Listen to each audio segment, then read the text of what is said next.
Y empezamos ahora con los recursos ajenos a corto plazo. Los recursos ajenos a corto plazo es el pasivo corriente de mi empresa, son las deudas que yo tengo y que he de hacer frente en menos de un año. Y empezamos por dos que hemos explicado ya antes en el largo plazo y que son las mismas, pero a corto plazo, como son los préstamos a corto plazo, el dinero que me dejan las entidades financieras y que he de devolverles en menos de un año a cambio de un tipo de interés, y mis pagares de la empresa, que no dejan de ser empréstitos, títulos de deuda que emiten las empresas para que adquieran los particulares a cambio de un tipo de interés fijo, pero a devolver en menos de un año.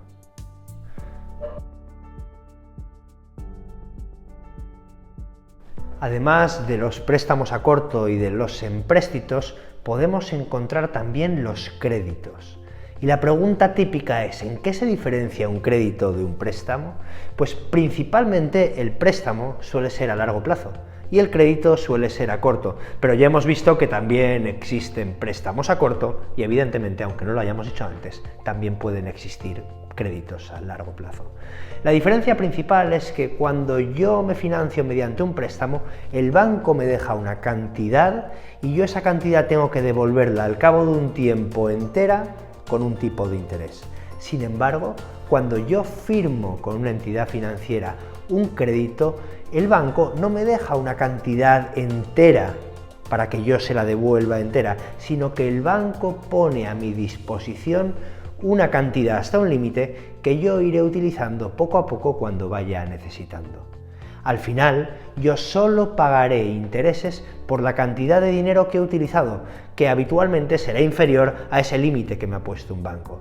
De tal forma que si el préstamo me dan una cantidad y yo he de pagar intereses por toda la cantidad que me dejan, en el crédito solo he de pagar intereses por el dinero que utilizo de esa cantidad. Por tanto, además del plazo de tiempo, el préstamo suele ser a largo y el crédito suele ser a corto, la principal diferencia es que el crédito solo paga intereses por la cantidad que utilizo. ¿Qué es, por tanto, una póliza de crédito o qué es una línea de crédito? Es un dinero que el banco pone a mi disposición hasta un límite determinado, del cual yo puedo ir utilizando todo aquel dinero que necesite sin pasarme de ese límite, devolviéndolo al cabo de un tiempo, generalmente a corto plazo, y pagando un tipo de interés solo por el dinero que he utilizado.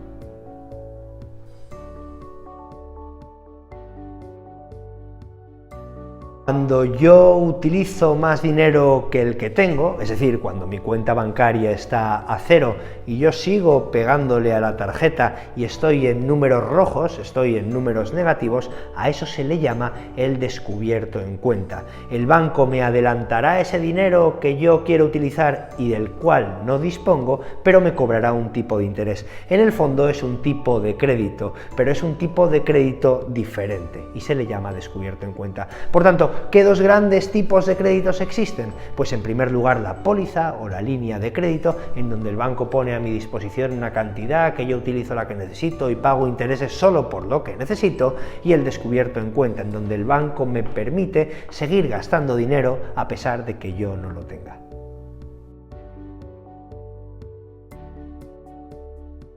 Y la siguiente fuente de financiación que vamos a estudiar es el crédito comercial, que, atención, no tiene absolutamente nada que ver con la línea de crédito o con la póliza de crédito que hemos estudiado anteriormente. ¿El crédito comercial qué es? Pues simplemente que mis proveedores me retrasan el pago, me aplazan el pago de lo que he comprado. De tal forma que cuando yo compro existencias para venderlas en mi empresa, mis proveedores me dicen, no te preocupes, págamelas dentro de 3 meses. Y de esta forma me están financiando la compra de mis existencias. Fijaos que se dice, por tanto, que el crédito comercial es la fuente de financiación más barata porque no tiene un coste financiero explícito. Pero atención, esto no es del todo cierto, ya que cuando yo acepto pagar más tarde, quizás me estoy estoy dejando de beneficiarme de un descuento por pronto pago y por tanto al final puedo estar acabando de pagar más dinero del que inicialmente estaba previsto. En cualquier caso, crédito comercial, nada que ver con la línea o con la póliza de crédito, es el aplazamiento que hacen los proveedores y que me dejan pagar más tarde y es la fuente de financiación más barata que puedo obtener en mi empresa. La siguiente fuente de financiación que tendríamos que explicar sería la del descuento de efectos. La explicaré a la vez que explico el factoring, del mismo modo que anteriormente habíamos explicado el leasing y el renting como dos fuentes de financiación muy parecidas con una pequeña diferencia. En este caso podemos decir que es lo mismo. El descuento de efectos y el factoring son fuentes de financiación muy parecidas, pero con una pequeña diferencia. Lo vamos a entender mediante un ejemplo. Imaginemos que yo soy una empresa y tengo un derecho de cobro sobre un cliente que ha de pagarme 1.000 euros dentro de unos meses. Si yo ese dinero que me debe mi cliente dentro de unos meses lo necesitara ahora, ¿podría conseguirlo? Hombre, podría llamar a mi cliente y pedirle a mi cliente que me adelante el pago, pero lo lógico será que mi cliente me diga que no. ¿Qué es lo que puedo hacer entonces? Lo que puedo hacer entonces es ir a una entidad financiera e intentar hacer un descuento de efectos. ¿En qué consiste el descuento de efectos? Pues mirad, el descuento de efectos es tan sencillo como que yo voy a la entidad financiera, le presento el contrato de mi cliente que me debe dinero y la entidad financiera, eso sí, a cambio de un tipo de interés, me adelanta el dinero que necesito hoy por la cantidad que ese cliente me debe a mí. Ese dinero que me ha adelantado yo lo utilizo para lo que necesito y tendré que devolvérselo a la entidad financiera cuando mi cliente me pague. La pregunta sería, si mi cliente nunca llega a pagarme, si mi cliente presenta una insolvencia, ¿quién asume ese riesgo de impago? ¿Tengo yo que devolver el dinero a la entidad financiera que me ha hecho el descuento de efectos? Pues efectivamente sí. En el caso de un impago, el riesgo lo asumes tú y tienes que devolver ese dinero a la entidad financiera que te ha hecho el descuento de efectos. Y es aquí donde radica la principal diferencia con el factoring. En un factoring, que funciona exactamente igual, lo que pasa es que la empresa que hace el factoring tiene un nombre específico y se llama empresa factor, y es la que me adelanta el dinero de mi cliente.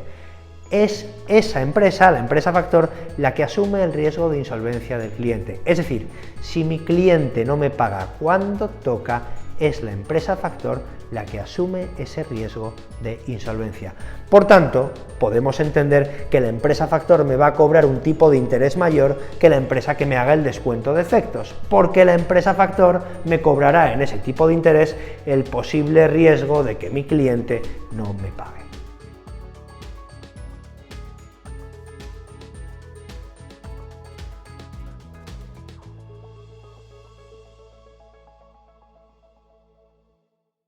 Pasamos al confirming, en donde no me detendré demasiado y simplemente daré dos pinceladas. El confirming es un servicio financiero que permite a las empresas gestionar los pagos que tienen que hacer y además permite a los acreedores cobrar sus facturas antes de la fecha de vencimiento de la misma factura. Y ya, por último, solo me quedarían las fuentes espontáneas de financiación. ¿Qué significa una fuente espontánea de financiación? Pues veréis, también lo vais a entender con un ejemplo. Cuando yo tengo que pagar el impuesto de sociedades, en el momento en que se establece la obligación de pagar el impuesto de sociedades, ¿verdad que Hacienda no me obliga a pagarlo inmediatamente? Y entonces es cuando se crea esa cuenta de la que hablábamos de Hacienda Pública Acreedora por conceptos fiscales. Y entonces yo tengo una deuda con Hacienda que tengo que pagar en 4 meses. ¿Verdad que de algún modo Hacienda me está financiando esta actividad económica que estoy haciendo? Porque tengo la obligación de pagar un impuesto, pero tengo que pagarlo más adelante. Esto es una fuente espontánea de financiación. Las deudas que tengo con Hacienda, las deudas que tengo con la Seguridad Social, al final las deudas que tengo con terceros y que no vienen de mi actividad económica, porque entonces serían créditos comerciales, ni tampoco vienen de lo que le debo a las entidades financieras, porque serían préstamos o serían créditos, eso son las fuentes espontáneas de financiación.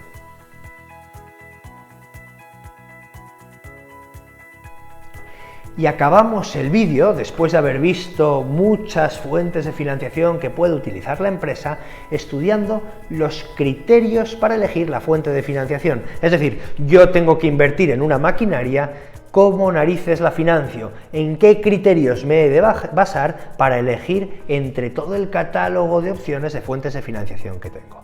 Pues fijaos, nosotros hemos elegido 4 criterios para seleccionar la fuente de financiación y el primer criterio es fijarnos en la inversión que queremos hacer. Lo primero que haremos será saber qué queremos financiar y la regla de oro es la siguiente: inversiones a largo serán financiadas a largo, inversiones a corto serán financiadas a corto. Cuando yo quiero financiar una fábrica, una construcción, tendré que financiarla a muy largo plazo. Cuando quiero financiar una maquinaria, tendré que financiarla a largo plazo, y cuando quiera financiar las existencias que quiero vender mañana, querré financiarlas a corto. En segundo lugar, me tendré que fijar en el grado de endeudamiento que tengo en la empresa y en el grado de endeudamiento que yo considero óptimo para la empresa. Si yo soy una empresa en donde la estructura financiera está formada en un 97% con deudas, parece que no será muy buena idea seguir endeudándome y parece que la autofinanciación sería la mejor forma de poder financiarme. Sin embargo, cuando tengo una empresa que está muy bien capitalizada, financieramente es muy estable y tengo muy poquita deuda, pues quizás es mejor financiarme con deuda y quizás, como tengo un efecto apalancamiento positivo, es bueno que me endeude un poco más. El grado de endeudamiento, por tanto, será importante para ver qué tipo de fuente de financiación, y aquí entran en juego todas las ratios financieras que hemos estudiado en temas anteriores. En tercer lugar, el coste de la financiación. Habrá fuentes de financiación que serán más caras, habrá fuentes de financiación que serán más baratas. A lo mejor tengo que decidirme por una fuente de financiación que tiene un elevado coste, porque los criterios anteriores me llevan a esa fuente de financiación. Pero hombre, en la medida de lo posible, si yo puedo financiarme a un coste menor, será más adecuado. Y por último, en cuarto lugar, la facilidad de conseguir esa fuente de financiación. Si para mí financiarme de esa forma es posible. Por ejemplo, si yo he decidido que la mejor fuente de financiación en base al tipo de inversión, grado de endeudamiento, coste de financiación es un empréstito, pero soy una pequeña empresa, como los empréstitos son fuentes de financiación reservadas a las grandes empresas, pues quizá no es del todo factible que yo consiga tener esta fuente de financiación. Por tanto, lo de la facilidad de conseguir esta fuente de financiación sería, en la práctica, ¿es posible que yo me financie de esta manera?